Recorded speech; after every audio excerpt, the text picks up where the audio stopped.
আসসালামু আলাইকুম। White ওয়াশারাতে ৩২১ run সংগ্রহ বাংলাদেশের। সেভেন কিডসে সিরিজের তৃতীয় ও শেষ ওয়ানডেতে ৫০ ওভার শেষে ৫ উইকেট হারিয়ে টাইগারদের সংগ্রহ ৩২১ রান। হোয়াইট ওয়াশ হারানোর মিশনে শুরুতে বিপত্তি পেতেছিল বাংলাদেশের, মাত্র ৯ রানে ২ উইকেট হারায় টাইগাররা। এরপর সৌম্য সরকার আর মেহেদী হাসান মিরাজ করেন ১৭ রানের জুটি, তবে মাত্র ৩২ ওভারে ৫ উইকেট হারিয়ে বাংলাদেশের সংগ্রহ গিয়ে দাঁড়ায় ১৭৫ রান। মাহমুদুল্লাহ রিয়াদ জাকের আলীর স্বপ্নের মতো ফিনিশিংয়ে ওয়েস্ট ইন্ডিজের বিপক্ষে ৫ উইকেটে ৩২১ রানের চ্যালেঞ্জিং সংগ্রহ পায় বাংলাদেশ।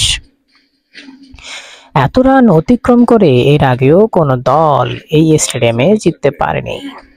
টসে হেরে ব্যাটিংয়ে নেমে প্রথম ওভারেই জীবন পান সৌম্য সরকার, তবে আরেক ওপেনার তানজিদ তামিম আউট হয়েছেন ০ রানে। ৩-এ নামা লিটন দাসও ফিরেছেন শূন্য হাতে। ইনিংসের তৃতীয় ওভারে আলজারি জোসেফের শিকার জোড়া উইকেট।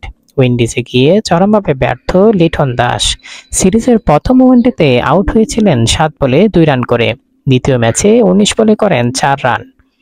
আজ তৃতীয় ওয়ানডেতে হয়েছেন ডাক।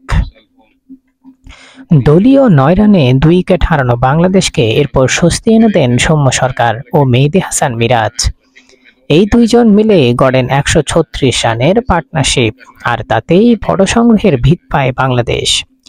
দারুণ খেলতে থাকা সৌম্য ব্যক্তিগত ৭৩ রান দুর্ভাগ্যজনকভাবে লেগ বিফোরের ফাঁদে পড়লে ভাঙ্গে এই জুটি।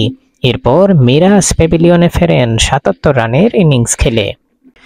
পরপর ২ ওভারে মিরাজকে রান আউট আফিফের উইকেট শিকার করে বাংলাদেশের ইনিংসকে থমকে দেন শেরফানে রাদারফোর্ড। দলীয় ১৭১ রানে বাংলাদেশ হারায় পঞ্চম উইকেট। এরপর অবশ্য আর কোনো বিপদ করতে দেননি মাহমুদুল্লাহ রিয়াদ ও জাকের আলী অনিক। রিয়াদ জাকেরের অনবদ্য ব্যাটিংয়ে বাংলাদেশ ৩০০ রান ছাড়িয়ে স্কোরবোর্ডে জমা করেন ৩২১ রান। দুইজনেই হাঁকিয়েছেন ৫০। ৬৩ বল খেলা মাহমুদুল্লাহ রিয়াদ অপরাজিত থাকেন ৮৪ রানে। জাকের আলী অনিক মাঠ ছাড়েন নামের পাশে ৬২ রান নিয়ে। ধন্যবাদ।